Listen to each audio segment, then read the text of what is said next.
नमस्कार, अभिवादन में दुर्गेंद्र चौहान।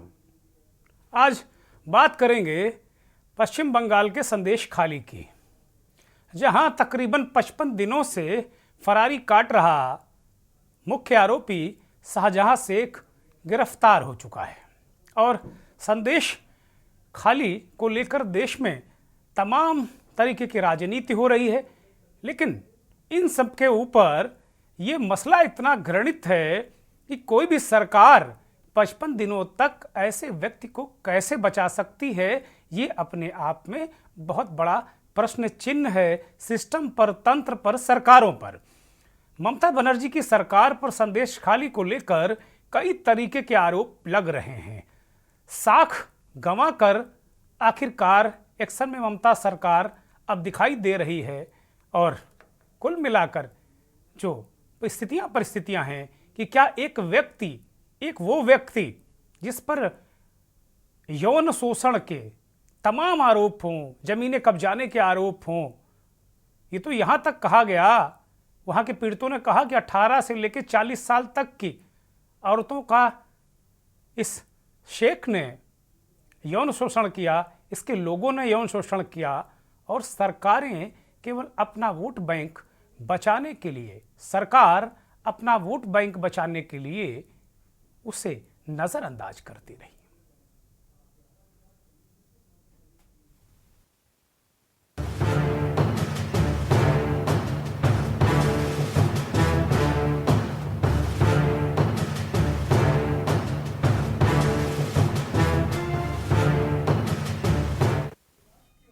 तृणमूल कांग्रेस के नेता शाहजहां शेख को गिरफ्तार कर लिया गया। देर रात 3 बजे के तकरीबन टीएमसी नेता की गिरफ्तारी हुई और ये कहा जाता रहा, बहुत सारी बंगाल पुलिस टाल मटोल करती रही कि वो बांग्लादेश भाग गया, वो यहाँ भाग गया और म्यांमार भाग गया।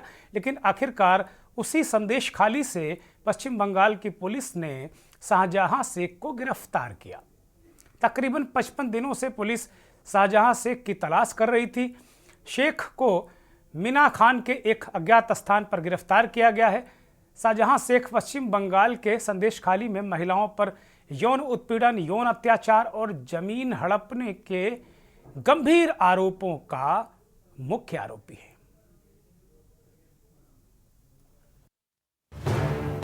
पश्चिम बंगाल के मीना खान का वो इलाका सुबह के तकरीबन 4:30 हुए थे। ये वक्त था जब सारा इलाका नींद की आगोश में था।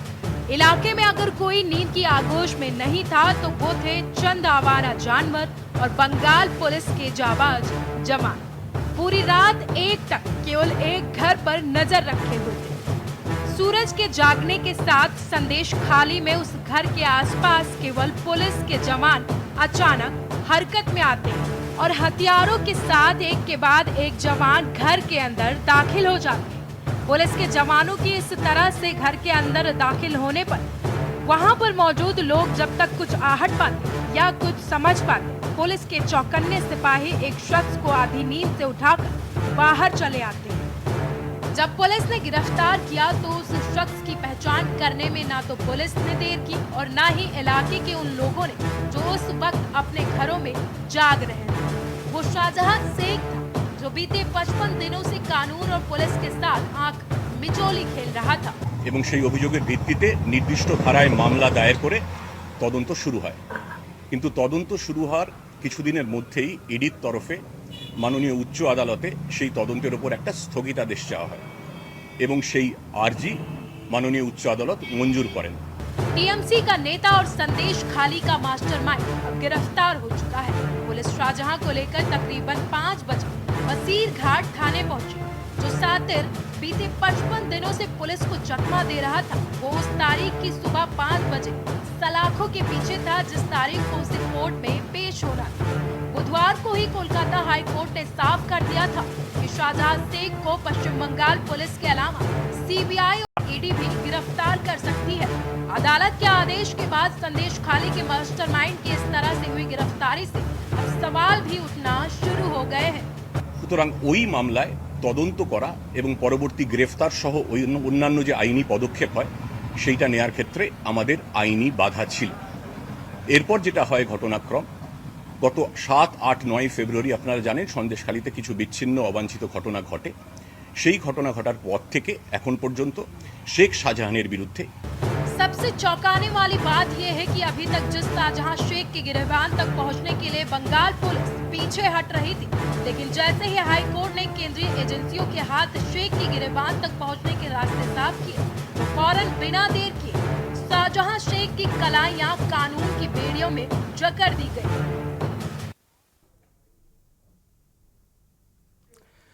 तो शेख शाहजहां सालों साल पहले बांग्लादेश से भागकर भारत आया था और उसने सबसे पहले खेतों और ईंट भट्टों में काम करना शुरू किया। धीरे धीरे शाहजहां शेख ने पैर जमाना शुरू किया और जैसे जैसे उसका दबदबा बढ़ा तो लोगों की जमीन पर उसने कब्जा करना शुरू कर दिया।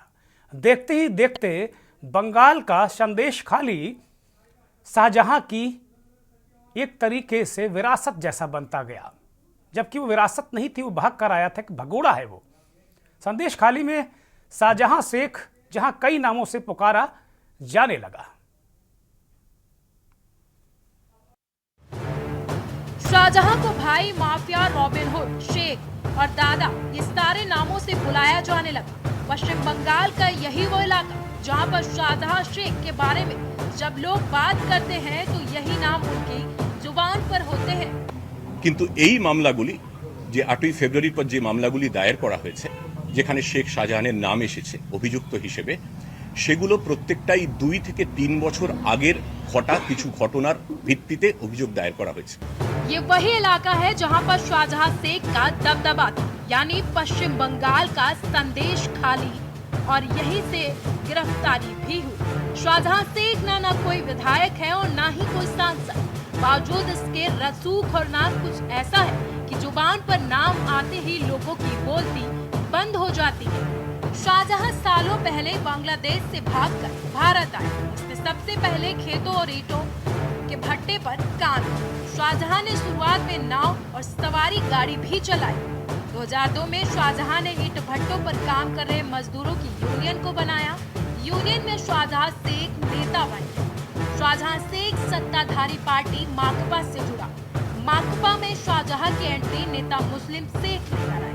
मौजूदा समय में शाहजहां शेख टीएमसी का नेता है। नेता होने के साथ उसके दूसरे भी गोरख धंधे, जिसकी वजह से उसे बंगाल का भाई, मछली पालकों का माफिया, ईंट भट्टों का दादा और सियासी हैसियत में वो खुद को किसी रॉबिन हुड से कम नहीं समझता, जबकि सत्ता के गलियारों में उसकी एंट्री शेख की तरह कराई गई थी। शाहजहां शेख ने पंचायत चुनाव में अपनी सालाना कमाई 20 लाख बताई थी। शेख के पास 17 कारें, 43 बीघे जमीन। शाहजहां के पास 2 करोड़ के गहने और 2 करोड़ बैंक बैलेंस है। शाहजहां के पास संदेशखाली के लोगों के मुताबिक इससे कहीं ज्यादा दौलत है। अब सवाल ये उठता है कि आखिर शाहजहां शेख को केंद्रीय एजेंसियां क्यों पकड़वाना चाहती थी और बंगाल की सत्ताधारी पार्टी पर उसे बचाने का आरोप क्यों लगता रहा।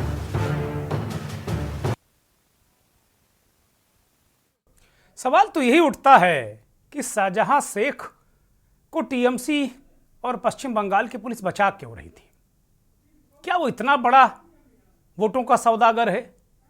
क्या बहुत सारा जो पॉलिटिकल एजेंडा है उसको वो कैटर करता है? बहुत सारे सवाल हैं, इनसाइड स्टोरी है इसके पीछे।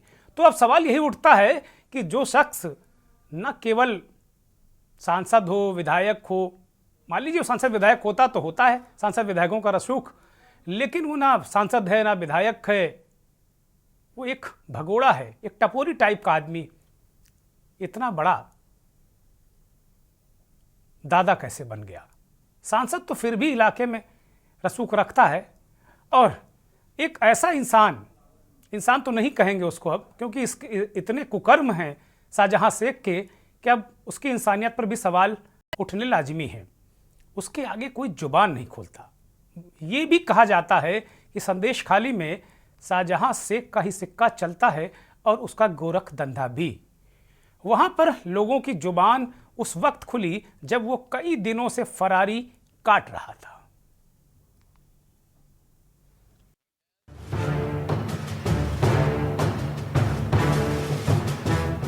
भट्टा मजदूर से संदेश खाली के खलनायक तक का सफर। संदेश खाली में 13 सालों से जुर्म की सियासत। संदेश खाली में चल रहा था शेख का राज।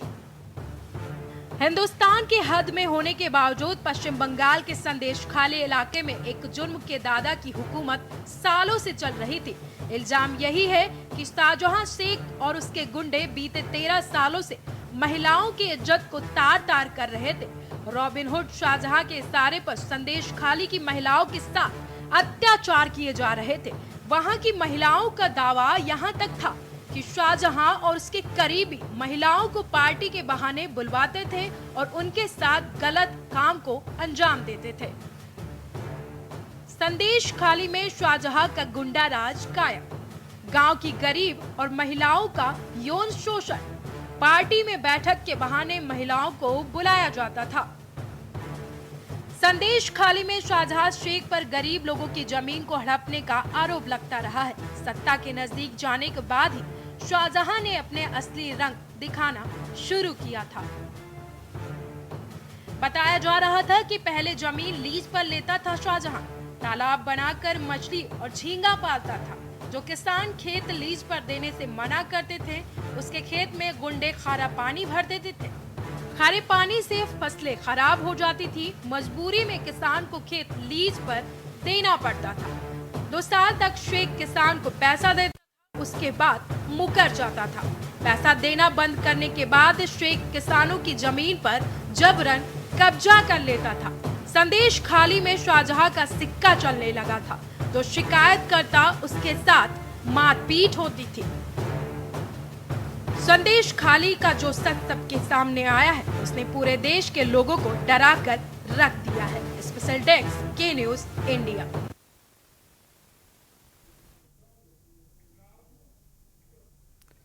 वास्तव में ये दर्द वही महसूस कर सकता है जिस पर ये बीतती है। लाख आप कहिए कि भारतीय जनता पार्टी और उसके नेता ममता बनर्जी की सरकार के पीछे पड़े हैं, वहाँ अस्थिरता फैला रहे हैं।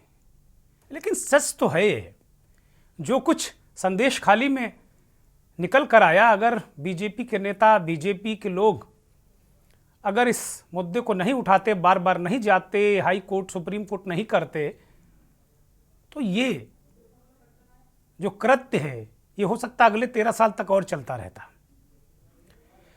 शेख शाहजहां एक तरीके से पूरी पैरेलल सरकार चला रहा है। पहले कम्युनिस्टों के साथ में उसका जो राजनीतिक रिश्ता था, और अब टीएमसी के साथ में। कमोबेश इस देश में इस तरीके के संदेश खाली और भी हैं। राजनीति और अपराध जब ये इनका गठजोड़ होता है तो एक तरीके से ये जनता पर, आम आदमी पर ये कहर बनकर टूटते हैं। और संदेश खाली इसी की जीती जाती मिसाल है। हाई कोर्ट के बार बार जो कलकत्ता हाई कोर्ट है उसके बार बार दखल के बाद बीजेपी के नेताओं को सशर्त अनुमति दी गई वहां जाने की, और ईडी की टीम भी वहां पहुंची। आज जो गिरफ्तारी तड़के हुई है शेख शाहजहां की, वो किसी यौन शोषण के मामले में नहीं हुई। अभी भी मुझे लगता है ममता बनर्जी की सरकार शायद नहीं चेती है। उसकी गिरफ्तारी हुई है ईडी पर हमले के मामले में, जो ईडी के अधिकारियों के साथ मारपीट हुई थी, तोड़फोड़ हुई थी। ईडी भी वहां जांच करने पहुंची थी, तो उस एक मामले में। तो कुल मिलाकर ये पूरा प्रकरण पूरा ये है। और संदेश खाली का ध्यान भारतीय जनता पार्टी ने इस देश की तरफ खींचा है। केंद्र की सरकार है भारतीय जनता पार्टी की, बहुत सारा अख्तियार उसके भी हाथ में है। सवाल ये है कि इस तरीके का जो कृत्य है, जो लोगों की ज़मीन हड़पना, उनकी इज्जत असबाब को हड़प लेना, ये अपने आप में एक बहुत गंभीर अपराध है।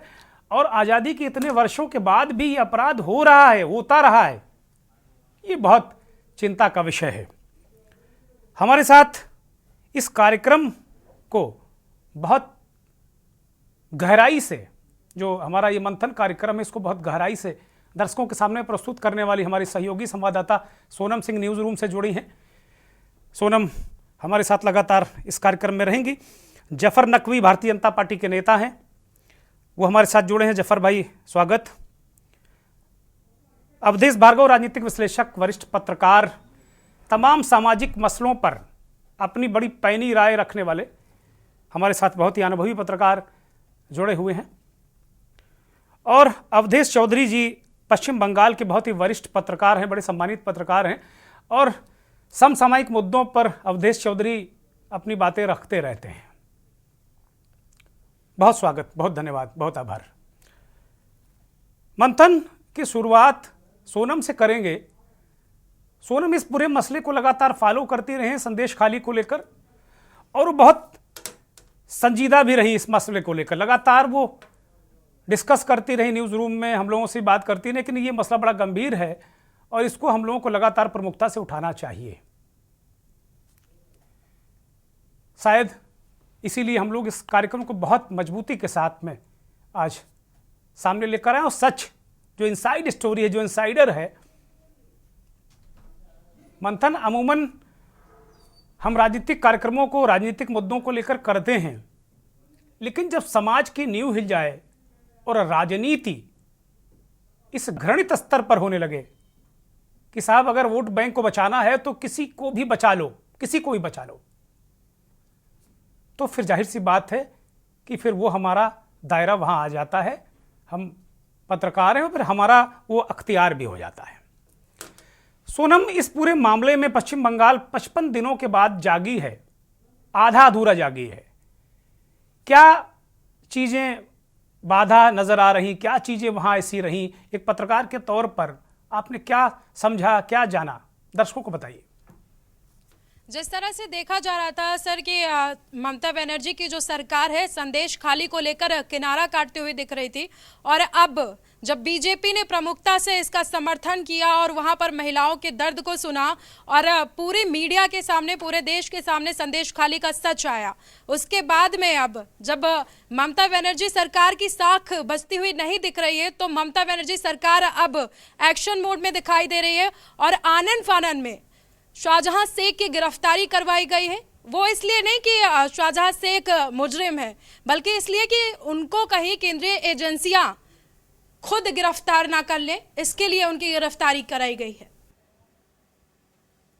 सोनम, जाहिर सी बात है कि एजेंसियां न गिरफ्तार कर ले, लेकिन इसके पीछे क्या बड़ी वजह अब तक निकल कर सामने आई है? एक जर्नलिस्ट के रूप में आपने क्या देखा, क्या बड़ी वजह हो सकती है? कोई क्योंकि जिस तरीके से कहा जा रहा था, बार बार टीएमसी पर आरोप लग रहा है कि क्या उस इलाके में राजनीतिक रूप से जो शेख शाहजहां है बड़ा प्रभावी है, बड़ा फायदेमंद है टीएमसी के लिए? सोनम, जाहिर सी बात है कि 13 सालों से जिस इलाके में उसका सिक्का चलता हो और खुद वो टीएमसी का नेता हो, उससे पहले माकपा का नेता रहा है, तो जाहिर सी बात है कि वहां पर उसका राजनीतिक फायदा टीएमसी को मिलता रहा है। इसी वजह से वो संदेश खाली का जो आरोपी है शाहजहां शेख, उस पर हाथ नहीं डालना चाह रही थी, लेकिन जब केंद्रीय एजेंसियों ने दबाव बनाया उसके बाद में ममता सरकार एक्शन में आई है। ठीक है सोनम, आप लगातार बने रहिए इस कार्यक्रम में। हमारे साथ समाजवादी पार्टी के नेता मयंक शुक्ला भी जुड़े हुए हैं। स्वागत है मयंक जी। बहुत गंभीर विषय है और राजनीति तो हम बात करते ही हैं रोज। अवधेश चौधरी की तरफ रुख करेंगे। अवधेश जी, ओवरऑल ये जो पूरा प्रकरण है, संदेश खाली लगातार 55 दिनों 60 दिनों से चर्चा में है। ये बार बार ये तो टीवी के स्क्रीन पर दिख रहा कि संदेश खाली में कुछ हो रहा है। इस देश के मुझे लगता है बहुत सारे लोगों को पता ही नहीं हो, केवल शब्द पता है संदेश खाली। आज हमने इनसाइडर पूरी स्टोरी बताई कि वास्तव में क्या है, हमने अपने दर्शकों को समझाया है। 55 दिनों से ममता बनर्जी की सरकार वहां इतनी शिथिल क्यों पड़ी थी? क्या इसके पीछे कोई राजनीतिक कारण है या जो कुछ दिख रहा है वैसा नहीं है? बीजेपी कोई राजनीतिक लाभ लेना चाहती है? अवधेश चौधरी, बता रहा हूं सर कि आप सभी को नमस्कार और आपके सभी दर्शकों का स्वागत है। सर, सबसे बड़ी बात है कि हम लोग जो बोल रहे हैं कि यहाँ जो 13 वर्षों से, ये 13 वर्षों नहीं सर, इसको हम लोग बढ़ सकते बरसों से इसका दबदबा चला रहा है। और ये जो 55 दिन की जो बात है, इनके गिरफ्तार क्यों नहीं किया गया? कुछ न कुछ तो कहीं दबाव तो रहती है सर। कुछ उनको पॉलिटिक्स लाभ मिला है, जब तक उनको राजनीतिक लाभ नहीं मिलता तो इनके ऊपर हाथ नहीं डाला गया। सबसे बड़ी बात ये संदेश खाली की माजरा जब नहीं खुल कर आता कि जब इनको राशन घोटाला नीति में इनका ऊपर पूछताछ के लिए ईडी नहीं जाती। तो ये क्या यौन शोषण किए थे, ये सारा मुद्दा नहीं था। ये सबसे बड़ा मुद्दा आया राशन घोटाला में, राशन दुर्नीति में इनके ऊपर ईडी गई थी वहां जांच पड़ताल करने के लिए, पूछताछ करने के लिए। जब इनके ऊपर हमला हुआ ईडी के ऊपर, उसके बाद सारा मजा जो है खुलकर उनका काले कटोरे के खुलकर सामने आया लोगों के सामने, धीरे धीरे खुलकर सामने। क्योंकि उनकी इतने दहशत थे, उसका इतना दहशत था कि लोग खुलकर सामने नहीं आते थे। नंबर 1। नंबर 2 कि शेख शाहजहां जो है ये एक दिन का पनपा हुआ नहीं है। ये वाम मोर्चा का समय से ही ये आपराधिक कर्म से जुड़ा हुआ था, एक दबदबा था। इस घटना में काम करते करते धीरे धीरे मजदूरों का नेता बनते गया। अब मजदूरों को अपने साथ लेते गया साम्राज्य जो है स्थापित कर दिया। अब सर सुने होंगे कि खेतों में जिस प्रकार नमकीन पानी छोड़ दिया जाता था, नूना पानी छोड़ दिया जाता था, फसलें नष्ट हो जाती थी, उसको अपना लीज पे लेता था, फिर 2 साल बाद पैसा नहीं देता, तो सारा समाज खुलकर।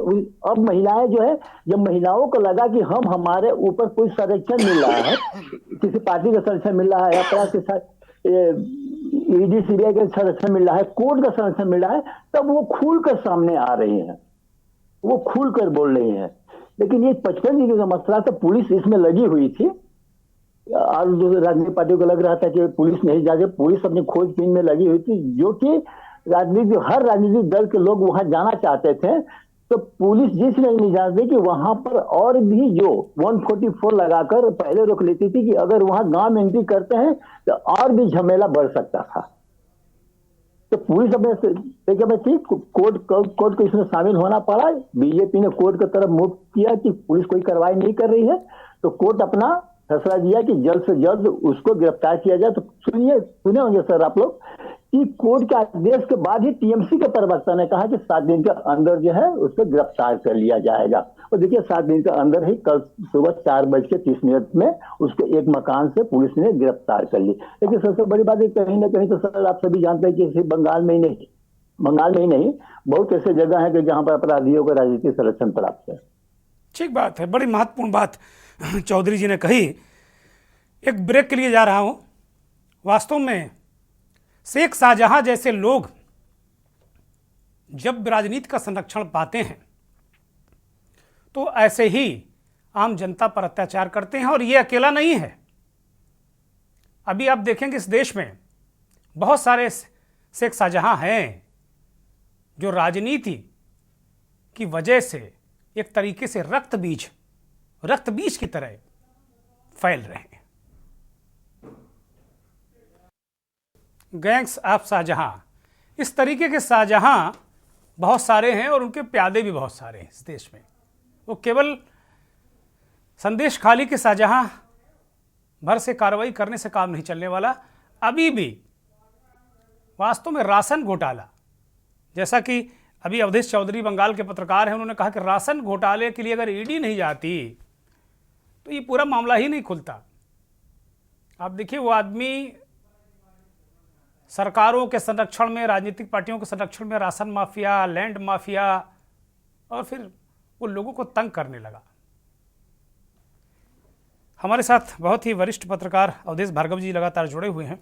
भार्गव जी, आपकी तरफ रुख कर रहा हूं। आपने बहुत सारे इस तरीके के घटनाक्रम पूरे देश में देखे होंगे और अभी भी आप देख रहे होंगे। जिस राज्य से आप आते हैं, मध्य प्रदेश, वहाँ भी रेत माफिया का एक लंबा वो है और सरकारों के संरक्षण में इस तरीके की चीज़ें होती हैं। सरकार, पॉलिटिकल पार्टी, और उसके बाद फिर इस तरीके की चीज़ें आती हैं। संदेश खाली को लेकर क्या जरिया नज़रिया आप रखते हैं? और पॉलिटिकल ममता बनर्जी की ऐसी क्या मजबूरी है कि वो इतने दिनों तक उन्होंने लगा दिया उसको गिरफ्तार करने में? वो भी अभी एक बचाव की मुद्रा में कि बचा लो उसको जहां तक बच जाए वो माफिया। अवधेश जी। अनम्यूट करिए।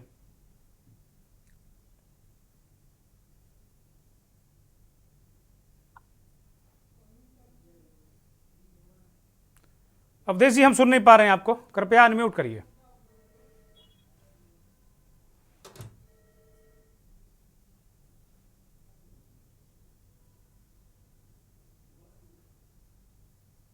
आवाज आ रही है अब मेरी? हाँ बोलिए। हाँ, देखिए दुर्गेन जी, ये राजनीति का एक दूषित चेहरा है।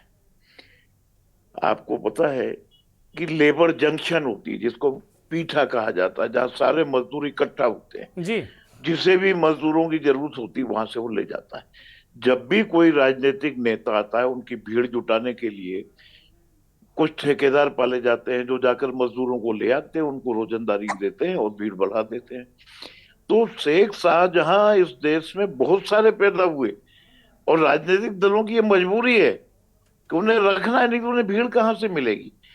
रहा ये कि पश्चिम बंगाल में ममता जी तो शुरू से चिल्ला रही थी कि वो तो आरएसएस का लोग था, जो खेला किया वो मास्क लगाए हुए था। वो तो मान ही नहीं रही थी कि शेख जहां के गुंडे थे, वो तो आरएसएस पर आरोप मढ़ रही थी। और अभी भी जो गिरफ्तारी हुई है वो महिलाओं की शिकायत पर नहीं हुई है। जी जी अभी भी गिरफ्तारी ईडी पर हमले पर हुई है। क्यों? इन्हें मालूम था कि अगर ईडी के हमले पर कार्रवाई नहीं की, और फिर देखिए अभी प्रोग्राम बन गया है, नरेंद्र मोदी जी पहुंच रहे हैं कल। नरेंद्र मोदी जी संदेश खाली जा रहे हैं। नहीं, कल नहीं आ रहे सर, 6 तारीख को आएंगे बसीरहाट में। हाँ हाँ, तो आप देखें कि खेला तो अब होगा, खेला तो अब होना है। तो राजनीति में कई ऐसे लोग हैं दुर्गेंद्र जी। जी आप सुन पा रहे हैं मुझे? हाँ हाँ मैं सुन रहा हूँ, दर्शक सुन रहे हैं, बोलिए कृपया। जी, तो राजनीति में खासकर पश्चिम बंगाल में एक समय था जब मेरी पोस्टिंग वहां पश्चिम बंगाल में थी, मैं राष्ट्रीय अखबार में था। उस समय मार्क्सवादी कम्युनिस्ट पार्टी की सरकार थी। जी एक बंदा हाथ में बम लेकर के दिन में 2 बजे निकलता था, पूरी लाइन से दुकानें बंद हो जाती थी। उसने कहा शट डाउन, तो सब शट डाउन। पहले क्या था, फैक्ट्रियों में मजदूर थे, आजकल मजदूर नहीं है। ईंट भट्ठों में, रेत खदानों में यही मजदूर मिलेंगे, या लेबर जंक्शन जो होता है जहां से शहर के लिए मजदूर मिलते हैं। तो मजदूरों से ही लोग नेता बनते हैं। मैं आपको कई लोग, हमारे यहाँ बाबूलाल गौर मुख्यमंत्री तक गए, वो भी मजदूर थे। उन्होंने कपड़ा मिल में मजदूरी की थी, वहीं से यूनियनबाजी से शुरू हुए। और आज जो भी नेता है, आप चाहे मुलायम सिंह जी हों, क्योंकि मैंने तो नेताजी राजनारायण जी को भी देखा है, जॉर्ज फर्नांडिस को भी देखा है, कि ये लोग भी सब मजदूर यूनियन से ही आगे गए। तो जो अब ममता जी खुद, तो कुल मिलाकर के अब संदेश खाली जिसको नक्शे में भी लोगों ने नहीं देखा था, आज हिंदुस्तान के हर आदमी की जबान पर संदेश खाली चढ़ा हुआ है। तो संदेश खाली में आज उन महिलाओं को क्या न्याय मिला? उनको महिलाओं को कोई न्याय नहीं मिला, क्योंकि संरक्षण राजनीति का है। संरक्षण गुजरात में क्या होता था, वहां क्या संरक्षण नहीं था? उत्तर प्रदेश में क्या होता था? लेकिन जब से बाबा आए हैं, तो बाबा ने थोड़ा सख्ती की है, तो वहां गुंडागर्दी कम हो गई। और जब उत्तर प्रदेश में क्या नहीं था, दिन दहाड़े डाकुओं का कितना आतंक था। विश्वनाथ प्रताप सिंह को इस्तीफा देना पड़ा था, अपने समय सीमा में नहीं पकड़ पाए थे।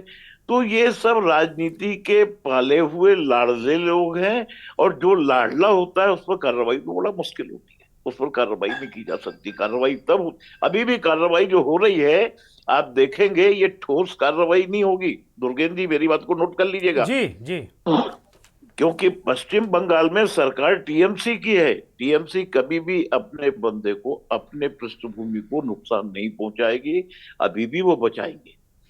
ये तो दबाव में उन्होंने कर दिया, क्योंकि मीडिया ने मामले को उठा दिया है। कुल मिलाकर के इस देश में स्वच्छ राजनीति बची नहीं है, सिद्धांतों की राजनीति बची नहीं है, स्वार्थ की राजनीति है, सिर्फ स्वार्थ की। अब वो मोदी जी कहते हैं कि ममता जी अपने भतीजे को मुख्यमंत्री बनाना चाहती है, उधर वो अपने लड़के को मुख्यमंत्री बनाना। तो क्या है ये? राजनीति है क्या? विरासत है क्या? राजा महाराजा ही राज लोग हैं कि विरासत पे उनको राज मुकुट पहना देंगे? तो जब ऐसी राजनीति चलती हो, तो शेख शाहजहां जैसे लोग हर इलाके में मिल जाएंगे, हर प्रदेश में मिल जाएंगे, और ऐसा ही शोषण होता रहेगा। अभी तक महिलाओं की पूरी बात बाहर नहीं आई है, मीडिया भी डर रहा है। क्योंकि पश्चिम बंगाल का मीडिया रहना उसको वही है। आप वहां मीडिया की हालत देखिए, खुलकर नहीं बोल सकते, अपनी टिप्पणी नहीं दे सकते, अपनी कलम नहीं चला सकते, क्योंकि सरकारों के रहमो करम पर मीडिया इंडस्ट्री भी चल रही है। जब से मीडिया को इंडस्ट्री का दर्जा मिला है तो मीडिया को अपनी कमाई भी देखना है। आप देखें दुर्गेन जी, मैं तो इसमें मीडिया में ट्रेड यूनियनिस्ट भी हूं। आपने देखा होगा हमने वेतन आयोग की लड़ाई लड़ी, वेतन आयोग लागू करवाया। अब जी क्या हुआ, अब हमारे पत्रकार साथियों को अपॉइंटमेंट लेटर नहीं मिलता है, कॉन्ट्रैक्ट पर रखे जाते हैं। जो अपॉइंटमेंट लेटर होगा तो अभी भी है अदालत चला सर, जाएगा, अदालत चला अभी जाएगा। भी कॉन्ट्रैक्ट पर रखा जा रहा है। जी जी जी अभी भी वास्तव में कॉन्ट्रैक्ट दयनीय स्थिति तो है। बंगाल में कुछ ज़्यादा हो सकती है, देश में कुछ कम हो सकती है, लेकिन पूरे देश में कमोबेश स्थिति वही है।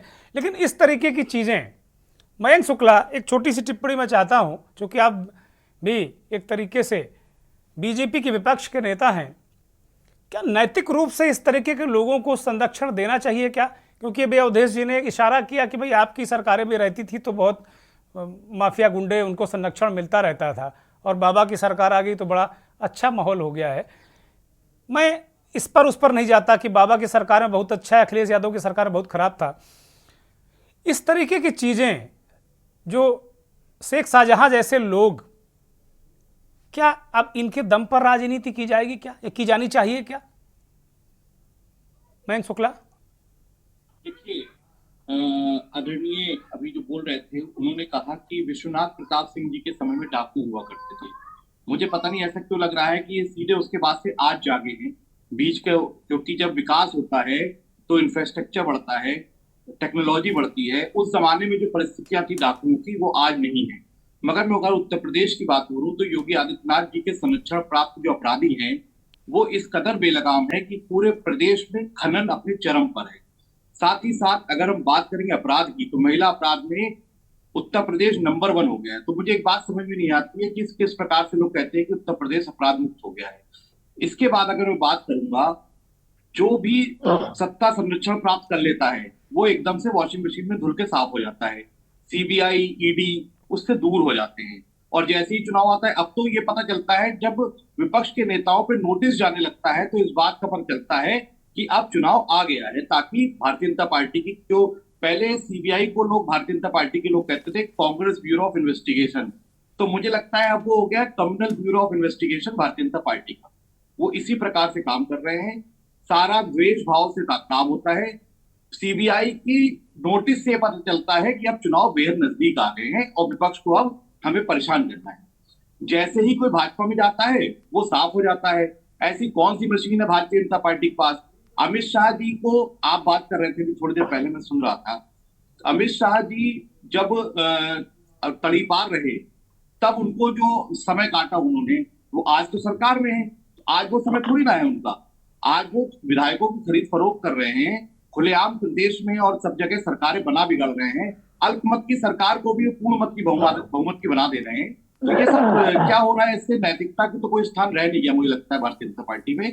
और जैसे भी अपराधी संरक्षण में आता है, यदि वो योगी जी के संरक्षण वाला अपराधी है तो बहुत अच्छा है, अगर कोई और है तो उनके लिए खराब हो जाता है। हालांकि तो सभी लोग उनके वहां पहुंच अच्छा, तो ऐसा कोई अपराधी उत्तर प्रदेश में मयंक भाई, ये काम विपक्ष के लोग भी तो कर रहे हैं। हम चलिए हम आपके आरोप को एक क्षण के लिए मान लेते हैं, एकदम है आपके आरोप में, लेकिन क्या ये शाहजहां शेख जैसे लोग, ममता बनर्जी तो आपकी पार्टी के बड़ी करीब नेता हैं, और अब क्या इस तरीके की चीज़ें होनी चाहिए थी क्या? नैतिकता क्या ये कहती है, पॉलिटिकल क्या जो सुचिता है वो कहती है कि भाई एक इस तरीके का व्यक्ति जिसके ऊपर सैकड़ों महिलाओं के साथ दुराचार, यौनाचार उसके लोगों द्वारा इस तरह की चीज़ें निकल कर आई हैं, क्या ये राजनीतिक संरक्षण ऐसे लोगों को मिलना चाहिए क्या? और अब तक कार्रवाई क्यों नहीं की गई, ये भी सवाल उठता है। देखिए, मुझे तो डिबेट में जो विषय था कुछ और पता था, और नहीं, मैं उसी विषय पे जाऊंगा, मैं उसी विषय पे जाऊंगा जो विषय आपने उठाया वो विषय है, अखिलेश यादव को नोटिस वो विषय है, मैं जा रहा हूं उसी पे। मानवता विरोधी कामों में कोई भी शामिल हो, चाहे वो किसी जाति, धर्म या पार्टी का हो, उस पर कार्रवाई होनी चाहिए, ये परम सत्य है। ये बात मुझे लगता है योगी आदित्यनाथ जी को भी उत्तर प्रदेश में बता दे। पश्चिम बंगाल बहुत दूर है, मैं उत्तर प्रदेश के हालात पे कहता हूं कि बुलडोजर से एक माँ बेटी को जिंदा जला दिया जाता है तो भारतीय जनता पार्टी के लोगों की नैतिकता पता नहीं कहां हो जाती है। दिन दहाड़े यहाँ पे अपराध होते हैं, महिला अपराध में उत्तर प्रदेश नंबर 1 हो गया, तो नैतिकता भारतीय जनता पार्टी के नेताओं की कहाँ चली जाती है? नहीं, ये कहने से संदेश खाली को हम जायज नहीं ठहरा सकते मयंक शुक्ला। नहीं, मैं जायज किसी को नहीं ठहरा रहा हूं ना, मैं जज भी नहीं हूं। मैंने कहा कि जो अनैतिक कार्य करे वो किसी भी जाति धर्म का हो, किसी भी पार्टी का हो, ये विषय राजनीतिक है ही नहीं। जो गलत काम करे उसको सजा मिलनी चाहिए। ये बात अगर राजनीति में आ रही है, कोई राजनीतिक चश्मे से इसे देखेगा तो मैं सहमत नहीं होता। ठीक बात है जफर नकवी, बहुत सारी ठीक है। आपने ये मुद्दा उठाया, आपकी ईडी गई राशन घोटाले में, मारकूट हुई, मारकूट कर ईडी को भगा दिया, वहां से मसला उठा और जैसी तस्वीरें निकल कर आ रही हैं वो बड़ी भयानक हैं, निश्चित तौर पर बड़ी भयानक हैं। लेकिन बहुत सारे प्रश्न, अगर 4 उंगली आप दूसरी तरफ उठाते हैं तो 2 उंगली आपकी तरफ भी उठती हैं। देखिए चौहान साहब, ये जो विषय है ये विषय अति संवेदनशील है। इसमें राजनीति को बिल्कुल कोने में कर देना चाहिए, इसमें राजनीति नहीं होनी चाहिए। एक व्यक्ति जो किसी भी समाज से वर्ग से आता है उससे भी मतलब नहीं होना चाहिए कि वो किस समाज से संबंध रखता है या किस वर्ग विशेष से संबंध रखता है। एक व्यक्ति जिसपे ईडी की जब टीम पहुंचती है, उस पर जब जानलेवा ईडी पे जानलेवा हमला करता है तो यहाँ पे शक होता है कि इसको राजनीतिक संरक्षण प्राप्त है, उसको भी हम साइड कर देते हैं। लेकिन एक व्यक्ति जो इस प्रकार से महिलाओं का शोषण कर रहा है, दोहन कर रहा है, उसके बाद जब महिलाओं के अंदर थोड़ी सी कुव्वत आती है, उसके बाद भी सरकार इनको जो है 55 दिन लग जाता है इस मामले को सामने लाने में। जब हाईकोर्ट अपनी संलिप्तता जाहिर करता है तब जाकर ऐसे माफिया तबके के लोग, इनकी गिरफ्तारी होती है। उसके बाद भी आप उसको जब कोर्ट में जाता है उसका आप रौला देखिए कि क्या सीना तान के जा रहा है। पुलिस चारों तरफ ऐसे घूम रही जैसा लगता है कि वो कोई विधायक या सांसद आया है और वो औचक निरीक्षण पे अपने जो है विभाग के लिए आया है। इस प्रकार का राजनीतिक संरक्षण उस व्यक्ति को प्राप्त है और वो केवल एक विशेष समाज से आता और सारा खेल यहाँ पे वोट बैंक का है। आदरणीय भाई साहब मयंक जी ने कहा कि मुझे किसी और टॉपिक पे था, वो नेक्स्ट टॉपिक जिसके डिस्कशन पे है, लेकिन आदरणीय भाई साहब मयंक जी ने भी जो चीज कही ये वास्तविकता है कि ऐसे लोगों को राजनीतिक संरक्षण यदि प्राप्त होता है, वो किसी भी जाति से हो, वर्ग विशेष से हो, ऐसे लोगों के साथ किसी प्रकार की सिंपैथी नहीं होनी चाहिए। और ये भारतीय जनता पार्टी ने जिस प्रकार से इस मामले को उठाया और उस पर फिर कोर्ट के संज्ञान में आया और सरकार पे दबाव बनाया, तब ये जाकर शेख साहब जो शहजादे हैं टीएमसी के, उनकी गिरफ्तारी होती है। तो ये अति संवेदनशील मामला है, इसमें सबको साइड कर दिया। हम इसमें राजनीति नहीं चाहते और ना कोई व्यक्ति विशेष या कोई भी चैनल इस पर राजनीति चाहता हो, लेकिन हकीकत यह है कि इतनी घृणित हरकतें होने के बाद भी अगर राजनीतिक तौर पर उसको संरक्षण मिलता है तो ममता दीदी पे सवाल उठेंगे, तमाम उस पार्टी पे सवाल उठेंगे जो इसको लगातार 55 दिन से एक व्यक्ति गिरफ्तार नहीं होता, हाईकोर्ट की संलिप्तता होती है और व्यक्ति चटाक से गिरफ्तार हो जाता है। वहीं से तो पुलिस आई थी कि विदेश से कहीं पुलिस हमने मंगाई थी, पुलिस भी वहीं की थी, गिरफ्तार वो व्यक्ति नहीं होता है। लेकिन हाईकोर्ट की संलिप्तता के बाद वो व्यक्ति यदि गिरफ्तार होता है तो राजनीतिक संरक्षण भी है और वो व्यक्ति कहीं ना कहीं पालन पोषण कर रहा है उस तमाम लोगों का जो इस प्रकार की गतिविधियों में शामिल है। ये इनका कोई पहला मामला नहीं, इससे पहले भाजपा नेताओं की हत्या के मामले में इनको आरोपी किया गया, इसके बाद खाद वितरण घोटाला आया, इसके बाद उन्होंने ईडी पे हमला किया। ईडी पे हमले के बाद जब इनकी गिरफ्तारी हुई थी, आज वहां जश्न का माहौल है।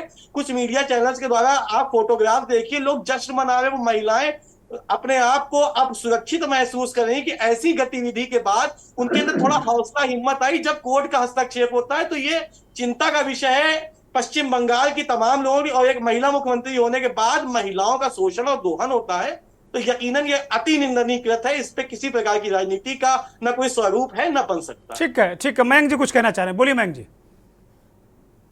देखिए, जब कोई जितनी जिम्मेदारी सबकी है, जैसे उत्तर प्रदेश में योगी आदित्यनाथ जी मुख्यमंत्री हैं, वो संत हैं ऐसा वो बताते भी हैं और उनके जो वेशभूषा है वो भी संत वाली है। मुझे ऐसा लगता है कि जब एक माँ बेटी की हत्या हुई दिन दहाड़े जलाकर, एनकाउंटर हो रहे हैं फर्जी, तमाम तरीके के शोषण हो रहा है छात्राओं का, महिलाओं का, बनारस में भी एक बलात्कार हुआ और उनकी फोटो उन युवाओं की योगी आदित्यनाथ जी के साथ वायरल भी हुई। तो मुझे लगता है कि क्योंकि संत है तो मुझे लगता है उन्हें इसकी जिम्मेदारी ज्यादा बनती है और मुझे लगता है कि उन्हें इस्तीफा दे देना चाहिए, क्योंकि संत के लिए, साधु के लिए सत्ता महत्वपूर्ण नहीं होती है, महत्वपूर्ण होते हैं उनके जो एथिक्स होते हैं, उनकी जो गरिमा होती है वो ज्यादा महत्वपूर्ण होती है। मुझे लगता है किसी भी साधु संत या महात्मा के लिए तो जब जिम्मेदारी उनकी ज्यादा है तो उनको फिर जिम्मेदारी लेनी चाहिए और अपना इस्तीफा देना चाहिए। कम से कम सत्ता के लिए थोड़ी ना आए, वो तो सेवा के लिए आए थे। तो जब सेवा नहीं कर पा रहे तो आप इस्तीफा दे दीजिए। ठीक बात है। बताइए जफर, बताइए, जवाब दीजिए। हमारे मयंक भाई ने जिस प्रकार से बताया कि योगी आदित्यनाथ अपनी जिम्मेदारी नहीं निभा पा रहे हैं, उनको फर्जी इनकाउंटर स्पेशल एक कम्युनिटी के दिखे होंगे, वो जो सो कॉल कम्युनिटी जिसके ये सबसे बड़े हितैषी हैं, उसी कम्युनिटी के इनकाउंटर इनको सबसे ज्यादा दिखते हैं। इनको माफिया नहीं दिखते, इनको आपराधिक तत्व नहीं दिखते, इनको आपराधिक गतिविधियां नहीं दिखती, लेकिन एक स्पेशल कम्युनिटी का जब इनकाउंटर होता है तो ये सबसे बड़े हितैषी हैं। और ये जो अभी अभी अगर भाई साहब अगर इस टॉपिक पे बहुत ज्यादा स्टडी करके आए होते तो ये शेख साहब की भी जो है पैरवी कर रहे होते, क्योंकि वो भी एक स्पेशल कम्युनिटी से है, और आने वाले समय में जो खेला नहीं। रचने का खेल है इसमें भी कम्युनिटी का एंगल आ जाता। जी। योगी आदित्यनाथ पे जब आप टिप्पणी करते तो योगी आदित्यनाथ ने जिस प्रकार से उत्तर प्रदेश में सुशासन की व्यवस्था को लागू किया भाई साहब, ये व्यवस्था तमाम आपके उन तमाम जो आपके काले करतूत थे उसके ऊपर ऐसा कटाक्ष किया कि बुलडोजर बहुत तेज दौड़ता है और पुलिस हमारी बड़ी तेज सक्रिय सीधे घुटने के नीचे मारती है और कहती चलो जेल। तो ये व्यवस्थाएं योगी आदित्यनाथ की हैं, ये व्यवस्थाएं उस सुशासन की है, उस सबके साथ सबके विकास की जो समानांतर नीति है। हम उस आधार पर उत्तर प्रदेश की कानून व्यवस्था को सुचारू रूप से रहे। गुंडे माफिया या तो उत्तर प्रदेश छोड़ के चले गए या फिर काल कोठरी के पीछे अपनी जीवन यापन कर रहे हैं, उनको बाहर निकलने का बिल्कुल भी मन नहीं है। ऐसा ना हो कि अगला मुकदमा हो और भाई साहब की जो है। मैं कुछ कहना चाह रहे हैं, बोलिए मैं। अच्छा, जैसे ही वो बाहर आएंगे और भारतीय जनता पार्टी ज्वाइन कर लेंगे तभी योगी जी उन्हें फूलमाला लगा के उनका स्वागत भी करेंगे उन अपराधियों का। ये 2-3 शब्द इनके मैंने इस्तेमाल करते हुए। अरे आपके कोई विधायक चले गए हैं, उसके बाद आपके अध्यक्ष जी को नोटिस भी मिल गया सीबीआई का। 2 मिनट पहले आपके विधायक भी चले गए हैं। आप पार्टी बचाओ मयंक। बुलडोजर से ही एक माँ बेटी की हत्या हो जाती है, उस बुलडोजर को बोलते हुए इनके चेहरे पर मुस्कुराहट आती है, तो इससे मुझे समझ में आता है कि इनके दिमाग में किस तरीके के विचार है। घुटने के नीचे गोली मार देंगे, ये किसी साधु संत महात्मा या उसके समर्थक की भाषा हो नहीं सकती मेरे हिसाब से। बाकी इनकी भाषा अगर ऐसी है तो समाज देख रहा है और सब जनता जनार्दन आने वाले समय फैसला कर ही देती है। बुलडोजर विकास का कभी भी सिंबल नहीं हो सकता, विनाश का सिंबल हो सकता है। और मैं बता दूं, ये जो प्रकृति है सब कुछ देख रही होती है। जब आप गलत काम करते हैं तो ये प्रकृति अपने आप इंसाफ करती है। समय का इंतजार करिए, सब कुछ सामने आ जाएगा। अब मैं चाहूंगा वो डिबेट का जो विषय था उस पर बात आ रहे उसी पे। सोनम जी, मैं सोनम के पास आ रहा हूँ। सोनम, कुल मिलाकर जो चीज़ें हैं यहाँ पर देखने को मिली संदेश खाली को लेकर, फिर अब राजनीतिक दल एक दूसरे के ऊपर ये टीटी कर देते हैं। अगर ब्रजभूषण शरण सिंह का मसला होगा तो साहब वो फिर वो यौन शोषण नहीं है, लेकिन संदेश खाली में जाएंगे तो फिर यौन शोषण है। एक महिला पत्रकार होने के नाते ये किस नजरिए से आप देखती हैं और इस तरीके की घटनाओं को कि भाई वहां पहलवान चिक चिक कर रहे थे मेरा यौन शोषण हो रहा। तो अगर हम बात करें उन 13 सालों की जो है उन महिलाओं ने जो यातनाएं झेली हैं शाहजहां शेख की, जिस तरह से उन महिलाओं का चरित्र 13 साल तक हनन किया गया और जिस तरह से उनकी हालत है वहाँ की उनके दबदबे से, और जिस तरह से वो राजनीतिक लाभ उठा रही है टीएमसी शाहजहां शेख की वजह से, तो ये मयंक जी भूल गए हैं कि वो महिलाओं का दर्द, जिनकी आंखों से आंसू निकल रहे हैं और सिर्फ यही कह रहे हैं कि इस शाहजहां शेख को सजा होनी चाहिए और कुछ नहीं होना चाहिए। ये मयंक जी को नहीं दिखाई दे रहा है, महिलाओं का दर्द नहीं दिखाई दे रहा है। इनको सिर्फ बीजेपी को साधने में सिर्फ मजा आ रहा है कि बीजेपी को साधे हैं। नहीं सोनम, ठीक बात है, आपकी बात ठीक है। मयंक कुछ कहना चाह रहे, एक बार जल्दी से बोलिए मयंक, फिर मैं आ रहा हूँ लौट के आपके पास, बोलिए। मातृशक्ति, सभी धर्मों में माँ का स्थान सबसे ऊपर है, कन्याओं का स्थान सबसे ऊपर है। मैं इस बात पे कहता हूँ कि भेदभाव क्यों, जहां भी गलत हो रहा है महिलाओं के खिलाफ सब जगह कार्रवाई हो। योगी आदित्यनाथ जी का उत्तर प्रदेश अलग खांचे में चलेगा और कोई और प्रदेश अलग, मैं कह रहा हूँ सब जगह कार्रवाई हो। जहां पे भी महिलाओं के साथ अत्याचार हो वहां पे कठोर से कठोर कार्रवाई हो, कोई नया खांचा ना बनाया जाए महिलाओं के लिए। इस प्रदेश में ऐसे होगा, इस प्रदेश में। ठीक है। अवधेश चौधरी, ये डिबेट अब अंतिम चरण में है।